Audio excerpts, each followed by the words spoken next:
per noi è impossibile lavorare, non abbiamo la cassa, non abbiamo il posto, non abbiamo la luce proprio per far vedere ai clienti la merce che vendiamo, cioè i libri. È impossibile per noi fare un servizio, non possiamo lavorare, quindi è un giorno intero di chiusura. Per 2 giorni su 3 la parte della fondamenta dei Tolentini più vicina al Canal Grande subirà un'interruzione dell'energia elettrica dalle 13:30 alle 20. Preannunciate da decine di volantini gialli appesi ad ogni civico, 2 interruzioni di 6 ore e mezza l'una per lavori agli impianti significano però per negozi, bar e ristoranti della fondamenta una chiusura forzata dell'attività. Sono mesi che ogni 2-3 settimane dobbiamo star chiusi una mezza giornata, se non una giornata intera.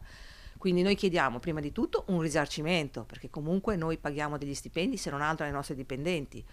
E poi chiediamo magari che si possa parlare con l'Enel prima che decidano quando togliere la luce, in modo da organizzare un po' meglio con loro le giornate ideali per tutta la fondamenta, o eventualmente gli orari, perché 7 ore di fila sono tante. Presidente regionale di Confesercenti Veneto, Cristina Giussani è titolare di una libreria che tra l'altro per diversi anni è rimasta l'unica a Venezia a fornire testi scolastici.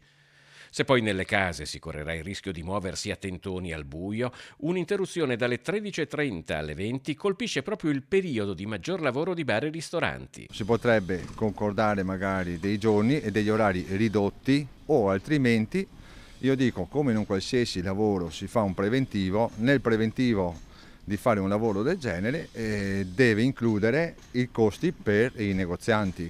Le interruzioni di energia elettrica non sono tutte uguali. Ad esempio, giovedì, secondo gli avvisi, la corrente viene tolta la mattina alla facoltà di architettura e il pomeriggio sera nella fondamenta dei locali, anche se poi sembra che gli orari possano variare in corso d'opera. Ieri hanno tolto l'elettricità mezz'ora prima del previsto e quindi noi non siamo neanche riusciti a chiudere la cassa che è ufficiale, che è fiscale, quindi andrebbe chiusa correttamente, non siamo riusciti a chiudere il computer, eccetera, per cui si è spento tutto insieme senza nessun preavviso, con un anticipo oltretutto. Pare sia stata tolta almeno mezz'ora prima e sia stata data molto prima delle 8, però tutti avevamo ormai programmato di star chiusi. Avendolo saputo sarebbe stato anche fattibile, ecco, una cosa del genere, bastava magari averne parlato insieme.